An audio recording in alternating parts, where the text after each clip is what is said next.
Hello सभी विद्यार्थियों का हमारे easy study with Raju math classes में स्वागत और आमंत्रण है। आज मैं आप लोगों के लिए मैथ का एक बहुत ही शानदार क्लास लेके आया हूँ जो बहुत महत्वपूर्ण है। शायद सभी गणित पढ़ने वाले विद्यार्थियों के लिए बहुत महत्वपूर्ण और उपयोगी होगा। जिस विषय पर लोग मैथ में ध्यान नहीं देते हैं, लेकिन इन्हें जानना बहुत आवश्यक होता है। यदि आप गणित को पूर्ण रूप से पढ़ना चाहते हैं तो हमें इसकी ज्ञान होना जरूरी है।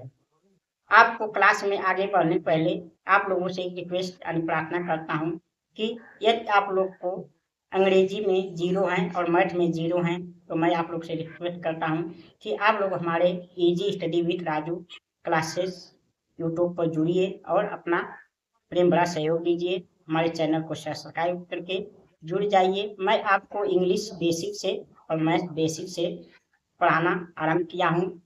मैं आज मैथ का एक बहुत ही महत्वपूर्ण क्लास लेकर आया हूँ। चलिए देखते हैं।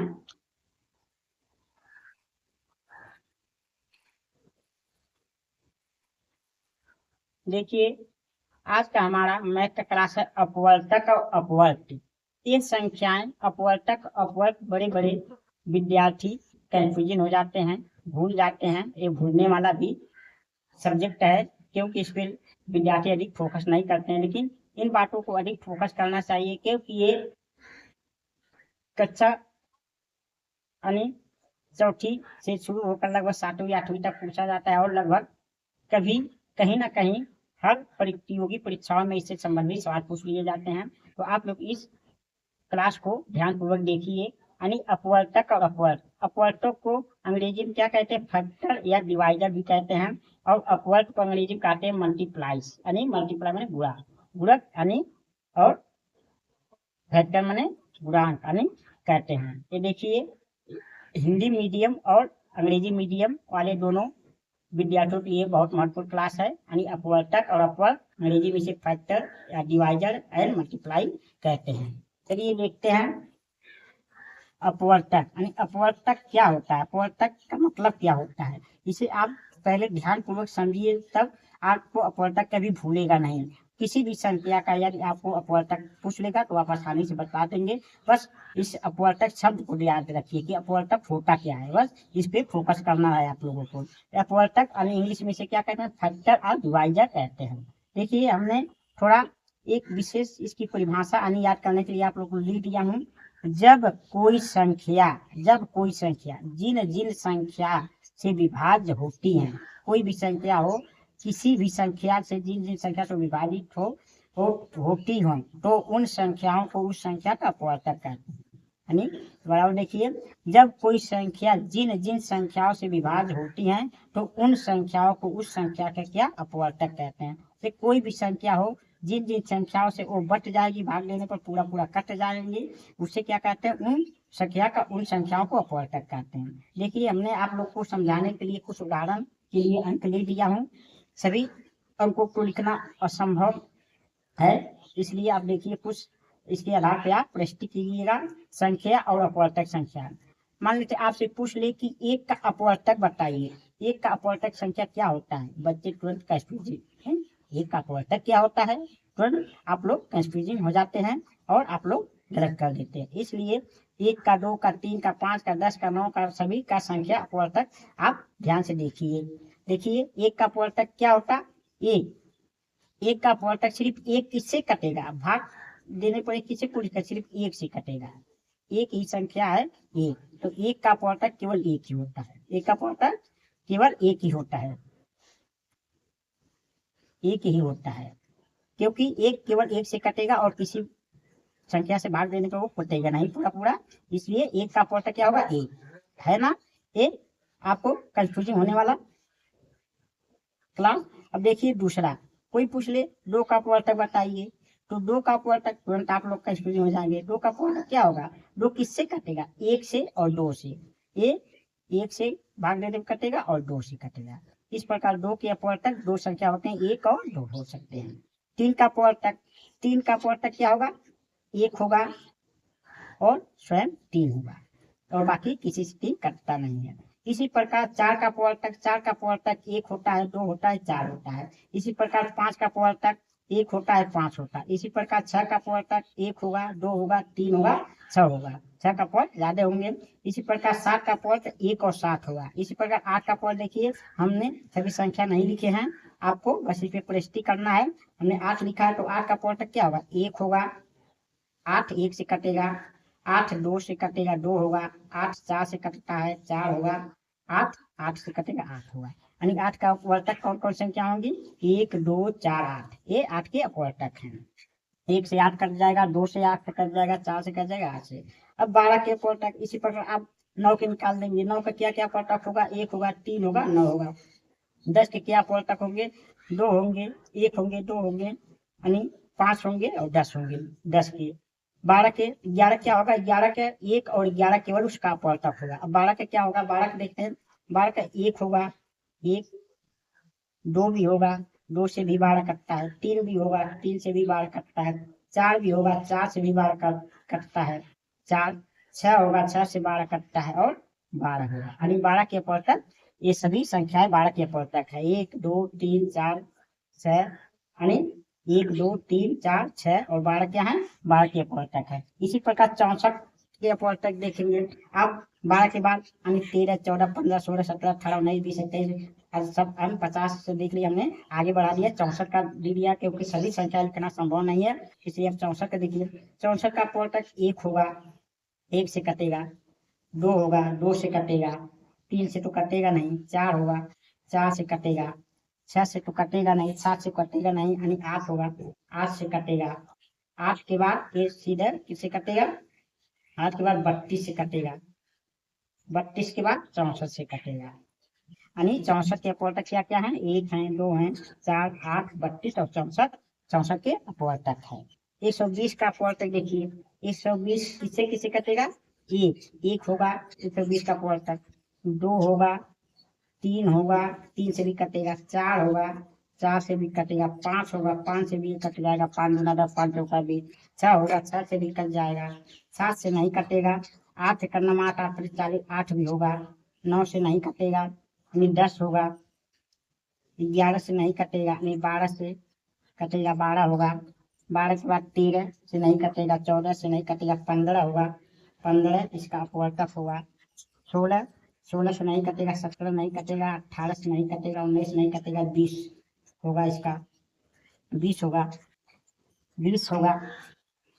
20 के बाद 40 से भी कटेगा, 30 से भी कटेगा, 30 भी होगा। 30 के बाद 40 भी होगा, यानी इसका अपवर्तक क्या होगा, 40 भी होगा। 40 के बाद 60 से भी कटेगा, 60 होगा। 60 के बाद यानी 60 के बाद 120 होगा इसका। ये सब इसके क्या है, अपवर्तक है। यानी 120 के अपवर्तक कितनी इतनी संख्या देखिए, 1 भी है, 2 3 4 5 6 8 10 12 15 20 30 40 60 और 120 इसके अपवर्तक है। इस प्रकार हम बड़े से बड़ी संख्या जितना भी बड़ा हो आप उसका अपवर्तक ज्ञात करते थे। इधर देखिए 500 का अपवर्तक भी बहुत अधिक आएगा, तो हम लिख दे रहे हैं। देखिए 1 इसका अपवर्तक होगा, 2 होगा, 2 से कटेगा। 3 से तो कटेगा नहीं, 3 नहीं होगा। 4 होगा, 4 से कटेगा।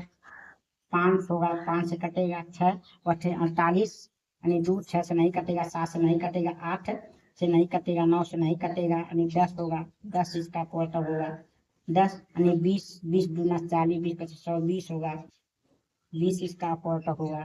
30 से नहीं कटेगा। 30 40 से नहीं कटेगा। 40 से नहीं कटेगा, यानी 50 होगा इसका। 50 अपवर्तक होगा।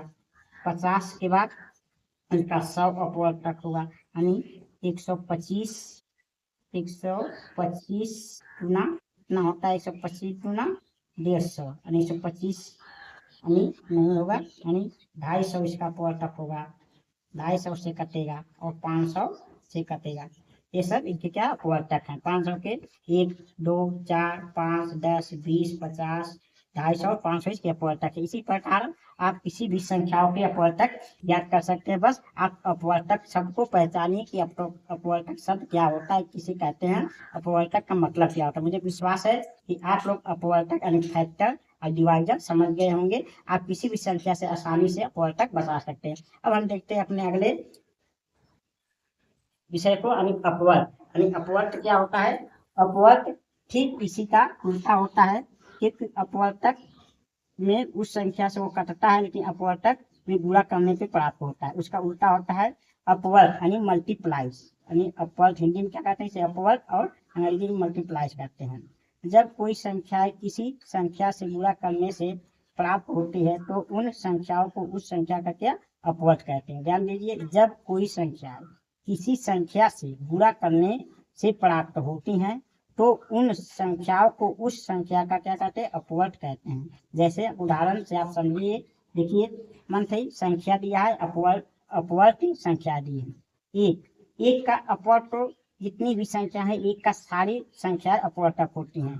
एक होता है, दो होता है, तीन होता है, पाँच होता है, सात होता है, आठ सात छः सात होता है, आठ होता है, नौ होता है, 10 होता है, आदि जितनी भी प्राकृतिक संख्या है सब एक के अपवर्तक यानी अपवर्त हो सकते हैं। क्योंकि एक में एक का गुणा करेंगे तो एक आएगा, दो का गुणा करेंगे दो आएगा, तीन का जितना भी गुणा करेंगे उतना संख्या आ जाता है। इसलिए एक का अपवर्त अनंत है। ये भी क्वेश्चन पूछ सकता है कि एक का अपवर्त कितना है? अनंत, माने एक का अपवर्त अनंत हो सकते हैं। अब तीन का अपवर्त पूछेंगे, अब तीन में एक का गुणा करेंगे तो तीन ही आएगा, तीन में दो का गुणा करेंगे 6 आएगा, तीन में तीन का गुणा करेंगे 9 आएगा, तीन में चार का गुणा करेंगे 12 आएगा, तीन में पाँच का गुणा करेंगे 15 आएगा, तीन में छह का गुणा करेंगे 3 से 18 आएगा, तीन में सात का गुणा करेंगे 7 के 21 आएगा, तीन में आठ का गुणा करेंगे 8 के 24 आएगा, तीन में नौ का गुणा करेंगे 9 के 27 आएगा,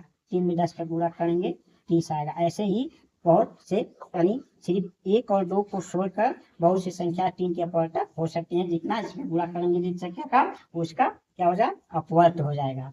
इसी प्रकार अब चार का अपवर्त निकालेंगे, चार का एक का गुणा करेंगे तो चार, दो का तो 8, उसके बाद 12, 12 के बाद 16, 16, 16 के बाद 20 इसका अपवर्त है, 20 के बाद 24, 24 के बाद 28, 28 के बाद 32, 32 के बाद 36, 36 के बाद 40 और भी हो सकते हैं जिसकी अपवर्तक जितना चार में गुणा किया जाए उसके अपवर्त हो जाएंगे। यानी 13 का अपवर्त 13 होगा, 13 और 5 6 7 8 9 ऐसे देख लेंगे आप। अब हम 13 लिखिए, 13 के लिखिए, 13 दूना 26 होगा। यानी ये समझ लीजिए जो संख्या दी उसकी पहाड़ा पढ़ना होता है। यानी 13 का अपवर्त 13 के पहाड़ा में जो आता है 13 का अपवर्त हो जाएगा।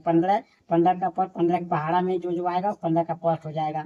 20 का अपवर्त जो 20 का पहाड़ा मतलब पहाड़ा जिस संख्या का अपवर्तक पूछे उस संख्या का पहाड़ा पढ़ लीजिए, वही उसका अपवर्त हो जाएगा। ध्यान दीजिए, समझ लीजिए, थोड़ा हमें बोलने में कहीं गलती हो गया, अपवर्त हो जाएगा। यानी एक का अपवर्त पूछ रहा है तो एक का पहाड़ा पढ़िए, दो का अपवर्त पूछ रहा है तो दो का पहाड़ा पढ़िए, तीन का अपवर्त पूछ रहा है 3 का पहाड़ा पढ़िए, चार का अपवर्त पूछ रहा है तो 4 का पहाड़ा पढ़िए, 5 का अपवर्त 5 का पहाड़ा। ऐसे जिन संख्या का अपवर्त पूछे उन संख्याओं का पहाड़ा पढ़ते जाइए, उनका सभी अपवर्त हो जाएंगे। 13 दूना 26 हो गया, 13 तिया 39 हो गया, 13 चौका 52 हो गया, 13 पचे 65 हो गया, 13 छक 78 हो गया, 13 सात 91 हो गया, 13 आठ 104 हो गया। ऐसे आज इसकी संख्या अपवर्तक होगी। इसी प्रकार 15 के देखिए, 15 का नाम 15 होगा, 15 दूना 30 होगा, 15 तिया 45 होगा, 15 चौका 60 होगा, 15 पचे 75 होगा, 15 छक्का 90 होगा, 15 छक्का 90, 15 सात 105 होगा, 15 आठ 120 होगा। ऐसे ही के बारे में जो आएंगे वो 15 के अपवर्तक होंगे। 20 के अपवर्तक ऐसे लिख सकते हैं, 20 होगा, 40, 20 दूना 40, 20 तिया 60, 20 चौका 80, 20 पचे 100, 20 छक्के 120, 20 सात 140, 20 आठे 160 हो जाएगा। आठ हो जाएंगे यानी 20 के अपवर्तक।